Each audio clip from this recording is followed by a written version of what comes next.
সব ভালো করতে গিয়ে সবকিছু খারাপ করে দিই আমি। খুব পুরনো বন্ধু, ছেলেবেলার অভ্যেস, পছন্দের বইয়ের মলাট, যত্ন করেছিলাম সবের, কিন্তু কোনোটাই রাখতে পারিনি কাছে। মানুষকে ভালো রাখতে পারলে খুব খুশি হই আমি, তাই যারা আমায় একদমই চায় না তাদেরও ভালো করতে চাই আমি।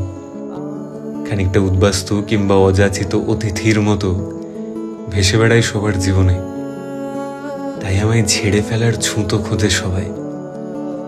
অনেক কিছু ভালো করতে গিয়ে টুকটাক ভুল করে ফেলি, আর আমার ভুলগুলো এত রঙিন যে সাদা কালো এফার্টসগুলো তখন আর চোখে পড়ে না কারো। সবাই শুধু আমার দোষগুলোই মনে রাখে, সবার কাছে খুব খারাপ হয়ে যায় তখন। কিন্তু কি করব, গায়ে পড়ে ভালো তো সবার আমিই করতে যাই, তাই সব দোষ তো আমারই।